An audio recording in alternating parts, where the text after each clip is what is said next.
في السلسلة دي هنتكلم عن كورس من أقوى الكورسات اللي اتكلمت عن تقنيات التعلم وطرق التعلم الفعالة عن طريق ناس متخصصين ودكاترة في علم الأعصاب وفي علم الدماغ، ناس مرت بتجارب كتير قوي وبمعاناة كبيرة وقدروا إن هم يلخصوا لنا المعاناة والرحلة اللي احنا كنا ممكن نمشي في نفس الطريق ده. بالعكس هم نوروا لنا الطريق ووفروا علينا مجهود وتعب كبير جدا. الكورس ده استفاد منه ملايين من الناس، وإن شاء الله احنا كمان نكون من المستفيدين الجايين. من أشهر الكورسات اللي على منصة كورسيرا، ومنصة كورسيرا من أكبر المنصات على مستوى العالم، بتقدم كورسات وبشهادات معتمدة من أكبر الجامعات في العالم كله. صاحبة الكورس ده أخدت جوائز كتير جدا واتشهرت بسبب المحتوى القيم اللي هي قدمته لنا في الكورس ده، وإن هو فعلا ساعد ناس كتير جدا استفادت وحسنت من طرق التعلم عندها. الكورس هياخدنا في رحلة بدايتها إن أنت ما تعرفش أي حاجة خالص عن مجال معين، لأن أنت تتخصص في المجال ده ويكون عندك الملكة والتمكن من المجال ده. فيلا بينا خلونا نعرف أكتر عن الكورس ونتعلم إزاي إن احنا نتعلم ونضيف لمسة نور جديدة في حياتنا. أنا آية هويدي، ودي قناة ميكس جوانا، واللي بنقدم فيها نتكلم فيها عن مجالات كتير مختلفة من حياتنا. لو انتوا جداد في القناة ما تنسوش إن انتوا تشتركوا، تقولوا لي رأيكم وتتابعوا كل جديد بينزل. ويلا بينا نشوف الكورس وحلقة النهاردة بتقول لنا إيه، ويلا بينا نضيف لمسة نور جديدة في حياتنا. حبيت أبدأ السنة الجديدة بالكورس ده، مع إني من الناس اللي مش بتؤمن أبدا بإن لازم يبقى في سنة جديدة علشان احنا نبدأ نتغير. بالعكس، كل يوم احنا حاسين إن احنا قادرين نتغير فيه وبدأنا فيه خطوة للتغيير، فهو ده فعلا بداية سنة جديدة في حياتنا. في ناس كتير حاطة أهداف جديدة السنة دي، ممكن منها إن هي تاخد كورسات أو تقرأ كتب أو حاطط أهداف أيا كان الهدف اللي هي حطيته. إن شاء الله الكورس هيساعدنا بإن احنا نتعلم ونعرف إيه الطرق الفعالة وإيه الطرق اللي هتخلينا بإذن الله نوصل للهدف اللي احنا عايزينه وننجح في التحقيق الهدف بتاعنا ده. رحلة التعلم للأسف كلنا مرينا بيها كانت عبارة عن كتب احنا بنحفظها ومعلومات بنحفظها علشان نروح نسمعها في الامتحانات. الكورس ده بإذن الله هيغير نظرتنا تماما عن إن التعليم هو النظرة السلبية اللي احنا مرينا بيها الفترة اللي فاتت. الكورس موجه لجميع الناس والفئات العمرية، سواء طلاب أو مهنيين أو ناس هواة بيحبوا يتعلموا وياخدوا كورسات أكتر. الكورس بيركز على تقنيات التكرار المتباعد، بيفهمنا وضعيات التشتت والتركيز وقت المذاكرة، بيتكلم عن أهمية النوم والتأمل وتحسين استيعابنا لمعلومات أكتر، التغلب على التسويف والإرهاق، وفي بإذن الله معلومات قيمة يعني هتساعدنا كتير إن احنا نوصل. خلونا نتعرف على المقدمين للكورس ده. أول شخص وأهم شخص هي باربرا أوكلي، ودي كان عندها معاناة في التعليم من صغرها، كانت دايما بتسقط في الفيزياء وفي الرياضيات. بعد محاولات كتير وتجارب كتير هي مرت بيها، بدأت تدرس وتتخصص في مجال تطوير التعلم والتعليم، خصوصا لأن ده ساعدها إن هي تبدأ تحقق حلمها وتدخل فعلا تبقى أستاذة في جامعة الهندسة وتتخصص في الهندسة الكهربية وهندسة الحاسوب. الكورس كمان بيعتمد على أبحاث حديثة في علوم الدماغ، بتقدم فيها نصايح وحلول لكيفية تحسين عملية التعلم، وده نقل تجربة رهيبة جدا وكبيرة جدا هي مرت بيها بشكل شخصي. وفكرة برضو إن نقل جانب المعاناة وثمرة التعب بتاعها بالظبط كأن احنا طالعين رحلة سفر لبلد معين، حد فيها وصف لنا الطريق مجرد وصف عادي، وفي حد تاني وصف لنا الطريق وصف دقيق جدا جدا بكل تفصيلة وبكل عقبة وبكل مشكلة هنمر بيها خلال رحلتنا في الطريق ده. طبعا بيوفر علينا كتير جدا، بيساعدنا بشكل مضاعف في ان احنا نحقق او نوصل فعلا في الطريق ده للنهاية ونحقق فيه نجاح. تاني شخص معانا وهو أحمد الأزهري، مدرس مساعد على كورسيرا للمادة العلمية اللي بتتقدم بتاعة كورس تعلم كيف تتعلم. هو من التيم بتاع الكورس، باحث في مجال التراث الإسلامي، وده اللي هنلخص إن شاء الله منه ومن نظرته ومن نقلته للكورس تعلم كيف تتعلم. حبيت إن الميكس ما يبقاش غربي بحت قد إن هو زي نفس فكرة دكتور أحمد لما عمل ميكس بين نقلة التراث الإسلامي وبين النقلة الغربية في مادة تعلم كيف تتعلم. فإن شاء الله النقلة تكون كويسة ويساعدنا كتير. إيه هو لغز تعلم كيف تتعلم؟ الفكرة في اسم الكورس إن احنا نتعلم إزاي فعلا نتعلم بشكل صح مش بشكل عشوائي. الموضوع مش هيبقى فيه اختراع ولا اكتشاف لحاجات جديدة، بالعكس احنا ممكن نكون بنعمل بعض الطرق اللي احنا ممكن نتكلم عنها خلال الكورس كله. بس الفكرة إن الكورس بيلفت انتباهنا للي احنا بنعمله، سواء اللي احنا بنعمله في المذاكرة أو في رحلة التعلم ده صح أو غلط. بالعكس احنا بنعرف دلوقتي الطرق الصح بصورة علمية، مش بصورة مجرد نصايح، لا احنا هنعرفها بشكل علمي هينبهنا لان احنا نعرف الصورة الصح التعلم هي إيه، وبالتالي نبدأ ناخد بالنا وإحنا بنتعلم أي شيء جديد.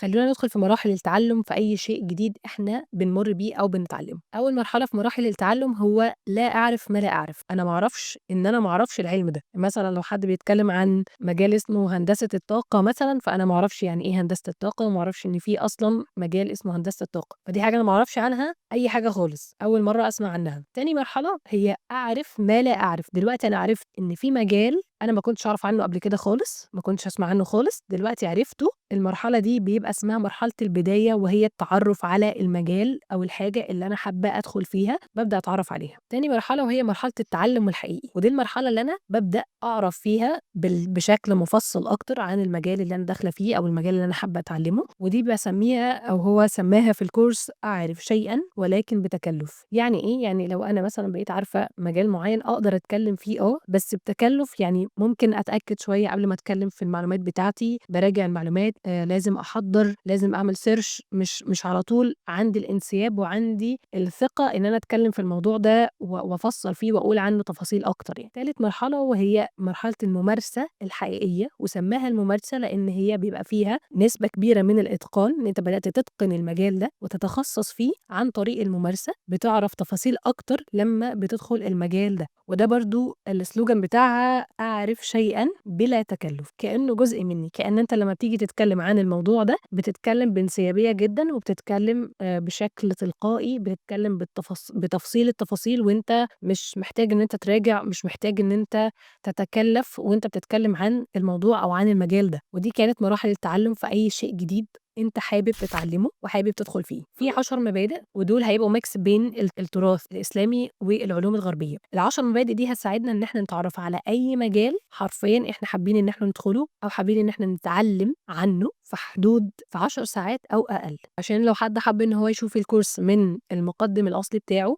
الcourse موجود على منصة شيخ العمود بالتفصيل، موجود برضه على منصة رواق. هو سمّاها في الcourse حاجة اسمها الأخطبوطة مَلَكة، وخلّونا نبدأ على طول في أول مبدأ من مبادئ ال10 للتعلُّم. أول حاجة هي مبدأ الموضوع. الفكرة في مبدأ الموضوع إن أنت ما تبقاش منشغل بأي مجال تاني خالص أو بأي موضوع تاني خالص غير الموضوع اللي أنت جاي تتكلّم فيه. دي حاجة بتبقى بتساعدك أكتر إن أنت تركّز على الحاجة اللي أنت عايز تدرسها بس من غير ما تنشغل بأي موضوع تاني، وبتخلّيك تحافظ على تركيزك وأنت بتدرس على قد ما تقدر. تاني مبدأ وهو التعرُّف على المؤلِّف أو المُنشئ بتاع المجال ده. لمّا أنت هتتعرّف على المؤلِّف أو المُنشئ بتاع المجال ده، بتقدر تستفاد من خبرة المؤلِّف أو من خبرة المُنشئ على قد ما تقدر، وبيزوّد ثقتك في المعلومات اللي أنت بتاخدها منّه. تالت مبدأ وهو الوصف المميز للموضوع. بتتنقل من مجرّد التعرُّف على المجال لمرحلة تعلُّم المجال نفسه. لمّا بتعرف المجال بشكل مُفصّل تمام، بتعرف الوصف بتاعه أو إيه أكتر حاجة بتميّز الموضوع ده، ده بينقلك من مجرّد إن أنت تعرف المجال ده إلى إن أنت تبقى خلاص أنت في مرحلة إن أنت بتتعلّم المجال ده. رابع مبدأ القسمة أو التقسيم، ودي حاجة بتخلّيك ترتّب وتقسّم الكتاب اللي أنت هتتعلّم منّه أو الcourse اللي أنت هتتعلّم منّه أو المحتوى بصفة عامة، هتبدأ تتعرّف عليه وتبدأ تتدرّج في المحتوى بتاع الكتاب ده، وتبدأ تربط بين كل معلومة والتانية. مثلًا إيه علاقة الchapter الأولاني بالتاني، وإيه علاقة التاني بالتالت، تبدأ تعرف لمّا تبدأ تقرأ الفهرس أو المواضيع اللي موجودة في الكتاب أو المحتوى بتاع المادة اللي أنت هتدرسها، تبدأ تفهم التدرُّج ده وتبدأ تدخل بشكل أعمق في الحاجة اللي أنت بدأت تتعلّمها، وتربط بين كل معلومة والتانية، وده بيساعدك جدًا في مرحلة التعلُّم. خامس مبدأ وهو اللغة. اللغة هنا مش معناها اللغة العربية أو هو مكتوب بأنهي لغة، لأ الفكرة في اللغة هي المصطلحات اللي مشهورة أو اللي بتتقال في المجال ده. في كل مجال معيّن في بعض المصطلحات مشهورة في المجال ده، فهي دي مقصود بيها اللغة اللي هي المصطلحات اللي مشهورة في المجال ده. سادس مبدأ وهي المسائل. بتختار بعض المواضيع وبتحدد إن أنت لو درست أو كمّلت المجال ده هياخد منّك وقت قد إيه، هياخد منّك مجهود قد إيه. أنت بتبدأ تحسب كده بشكل as a total يعني بشكل عام، الموضوع ده لو أنا دخلت فيه أو بدأت فيه أو المجال ده هياخد منّي قد إيه، عشان أتعلّم أو أتقن هياخد فترة قد إيه، محتاج أعمل إيه. بالضبط لو أنت طالع رحلة أو طالع تشتري حاجة معيّنة، فأنت بتبدأ تحسب التكلفة العامة كلّها من حيث الوقت والمجهود اللي أنت هتبذله لو كمّلت دراسة في المجال ده. سابع مبدأ الاستمداد والمصادر. المصادر اللي موجودة في المجال ده مفيدة جدًا، بتزوّد من ثقتك أنت كمتعلّم، بتزوّد من مصادر المعلومات عندك. لو أنت ما فهمتش حاجة معيّنة معينة في كتاب مثلًا أنت بتقرأه أو في كورس، كل ما تشوف المصادر تقدر ترجع للمصادر دي وتقدر تتعلم منها النقطة اللي وقفت عليك أو اللي أنت مش قادر تفهمها، وده هيزود عندك فهمك أكتر للموضوع وفهمك أكتر للمجال، وهيزود برضه ثقتك كمتعلم للحاجة اللي أنت بتتعلمها أو للشخص اللي أنت بتتعلم منه. تامن مبدأ هو النسبة أو العلاقة. إيه علاقة الموضوع ده أو المجال ده، هيبقى علاقته إيه بيك أنت بشكل شخصي، وإيه علاقة الموضوع ده أو المجال ده بمواضيع تانية أو بمجالات تانية في أقسام تانية مختلفة. لازم تلاقي النسبة أو تربط وتلاقي علاقة بينك وبين الموضوع ده أو بين المجال ده وبين المجال ده واحتياجات الناس مثلًا، أو بين المجال ده والمجالات التانية اللي حواليه، بحيث إن أنت ما تختارش مجال ممكن يبقى ليه علاقة بيك بس ما لوش علاقة بأي مجال تاني خالص، أو ممكن يبقى ما لوش علاقة بيك ويبقى ليه علاقة بمجالات تانية وهكذا. فده برضه بيعزّز من إن أنت تبقى عارف أكتر فاهم المجال اللي أنت داخله ده علاقته بالناس إيه، وعلاقته بالمجالات المختلفة حوالينا. تاسع مبدأ وهو مبدأ الفايدة. لازم تعرف فوايد المجال ده، سواء المنفعة الشخصية ليك أنت أو فايدة المجال ده أصلًا بشكل عام، فايدته بالنسبة ليك وبالنسبة للناس اللي حواليك أو بالنسبة للمجالات التانية اللي حواليك. وطبعًا أهم حاجة إيه هي المنفعة أو الفايدة اللي هتعود عليك بشكل شخصي.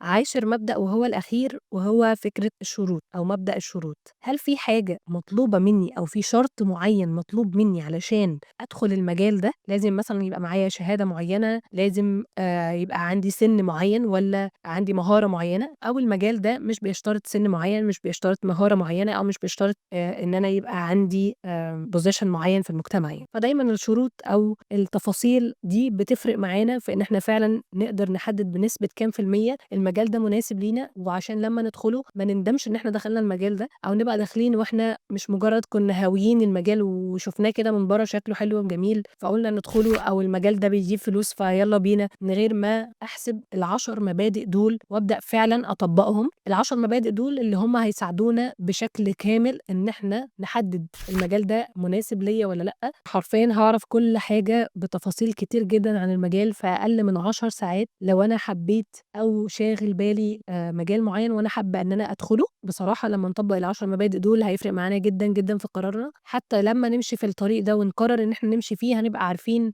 كل العقبات، هنبقى تقريبا شايفين، هنبقى قادرين نصبر عليه، هنبقى قادرين نصبر على رحلة التعلم اللي إحنا هنمر بيها، اللي هي أبدا مش هتكون سهلة. في حاجة أخيرة حابة نتكلم عنها، في ناس ممكن تبقى عارفة الموضوع ده وفي ناس لأ، حاجة اسمها عقلية النمو وعقلية الثبات. كان في سؤال اتسأل إن هل الذكاء ده شيء ثابت ولا قابل للزيادة والنقصان؟ ففي ناس مقتنعة إن الذكاء ده حاجة إحنا بنتولد بيها ثابتة بتفضل معانا طول عمرنا، ما ينفعش إن إحنا نطور منها، أو هي حاجة فطرية غير قابلة للتغيير. الناس اللي عندها عقلية النمو شايفة إن الذكاء أو النجاح هي حاجة إحنا بنمرنها، بنشتغل عليها، بنطور من مهاراتنا، وبتبقى معتمدة بشكل أساسي إن إحنا يبقى عندنا إصرار ومثابرة إن إحنا فعلا بجد نوصل، ونبدأ إن إحنا نعتبر الذكاء ده أو الحاجة اللي إحنا حابين ننجح فيها بالظبط زي العضلات، محتاجة تمرين علشان تبدأ نلاقي منها نتيجة، وإن هي بتضعف بالإهمال. لو كانت باربرا أوكلي في البداية عندها عقلية الثبات ما كانتش هتقتنع إن هي تقدر تحسن من مستواها، خصوصا في أكتر مادتين هي فشلت فيهم، وتبدأ تدرس ويبقى عندها إصرار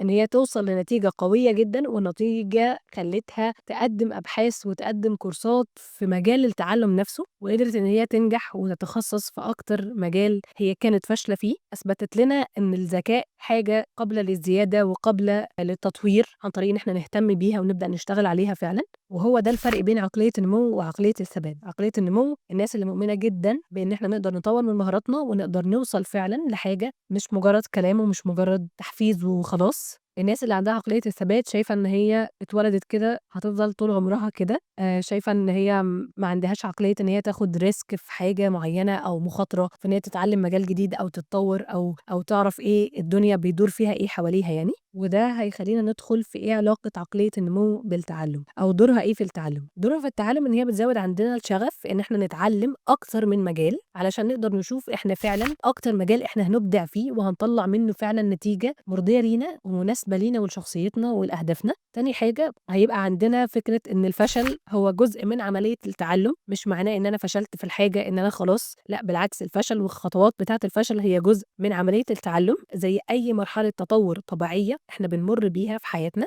تاني حاجة بتخلّينا يبقى عندنا رؤية للهدف اللي إحنا عايزين نوصل له، بتخلّينا نركّز على الخطوات بتاعتنا اللي هتوصّلنا للهدف اللي إحنا عايزينه، مش بتخلّينا نفضل باصين للهدف وبس، لأ إحنا بنركّز على الخطوات اللي هتوصّلني للحاجة اللي أنا فعلًا عايزاها. هابقى شايفة إن أنا لازم عشان أوصل وأبقى حاجة كبيرة، فأنا لازم أصحى كل يوم في ميعاد معيّن، أصِر كل يوم إن أنا أعمل حاجة معيّنة أو أقدّم حاجة معيّنة للهدف بتاعي أو للحاجة اللي أنا باتمناها أو نِفْسي أحققها، مش مجرّد إن أنا باسعى للحاجة وخلاص، وكل سَنة هيعدّي على نَفْس الهدف ده السَنة اللي بعدها وأنا لسه واقفة في مكاني، ما ركّزتش على الخطوات، بالعكس أنا مركّزة على إن أنا نِفْسي أبقى كذا، بس أنا مش باعمل حاجة مش باخُد خطوات للحاجة اللي أنا عايزة أوصل لها فعلًا يعني. الحاجة الأخيرة بتخلّينا نتقبّل النقد والنصيحة، لمّا حد بينصحنا بحاجة أو بينتقد حاجة إحنا عملناها أو حاجة إحنا بنعملها، بالعكس عقلية النمو بتاخد إن النقد ده أو النصيحة حاجة بتحسّن من طريقها، حاجة تخلّيها تعمل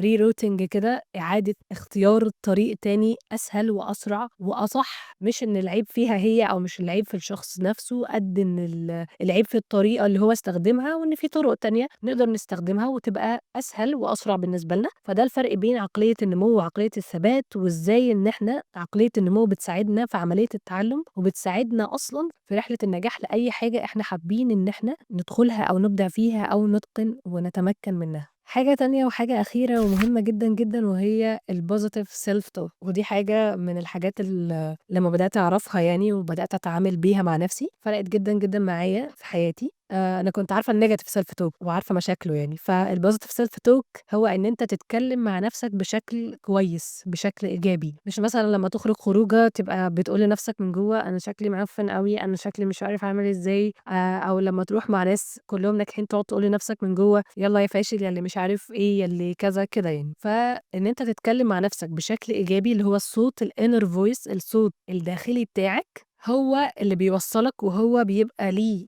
نصيب كبير جدًا في إن هو يدفعك لقدّام وإن هو فعلًا يوصّلك للهدف اللي أنت عايزه. طول ما أنت بتقول لنَفْسك أنا فاشل، أنا مش هاعمل حاجة، أنا مش هاقدر أنجح، ممكن فعلًا ما تقدرش تعمل ده لإن العقبة هتبقى من عندك مش من الظروف اللي حواليك، بالعكس هيبقى الدافع من جواك إن هو يحبطك. فالpositive self talk إن أنت تتكلم مع نَفْسك بشكل إيجابي وبشكل كويس وتحفّز نَفْسك إن أنت تبدأ، ولمّا تُقع في مرّة هتلاقي نَفْسك بتقول لك مش مشكلة، خلّينا نحاول، إن شاء الله هنوصل، وهكذا يعني. دي آخر حاجة حبيت إن أنا أتكلم فيها. المرّة الجاية إن شاء الله هنكمّل part التاني في الcourse ده، واللي هو إن شاء الله هيكون خلاص دخلنا بشكل أعمق في الحاجات اللي هتساعدنا بشكل كبير إن شاء الله إن إحنا نطوّر من مهاراتنا ونطوّر من نَفْسنا في رحلة التعلُّم اللي هي لا غنى عنها، واللي إحنا نفضل طول عمرنا نتعلّم، سواء إحنا وقّفنا رحلة تعليمنا فإحنا هنفضل برضه طول عمرنا نتعلّم في مجال التربية، نتعلّم في أي حاجة، لإن حياتنا خلاص طول ما إحنا يعني عايشين وكده، فإحنا لازم هنتعلّم في أي حاجة، حتى لو في الحياة اليومية والعملية، هنتعلّم علشان نقدر حتى نعلّم ولادنا، هنتعلّم علشان نقدر نتعامل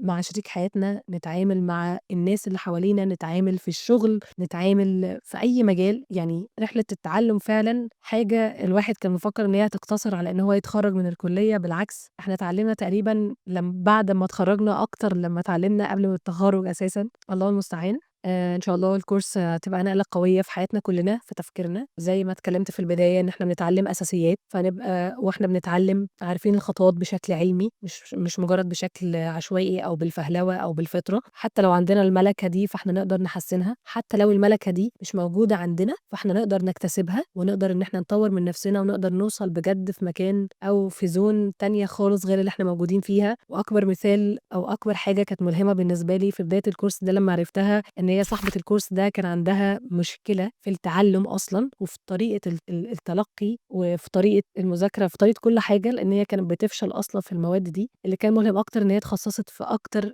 مجالات الهندسة اللي هي يمكن صعبة شوية، كان عندها عقلية النمو إن ما هي ما تفضلش واقفة في مكانها وإن دي مش نهاية العالم، بالعكس هي تخصصت أصلًا في إن هي تقدّم حلول تعلُّم مثمر ولرحلة تعلُّم فعلًا نكتسب بيها مهارات كتير وتوفّر علينا وقت ومجهود وكل حاجة. متشوّقة إن أنا أستناكم في الحلقة اللي بعدها، وإن شاء الله تكونوا استفدتوا حتى لو بشيء بسيط، أو على الأقل أخدتوا brief سريع عن الcourse وعن المقدمين بتوعه وعن بعض المحتويات اللي إحنا هنتكلم فيها بإذن الله. أشوفكم تاني على خير قريب في الpart اللي جاي، والسلام عليكم.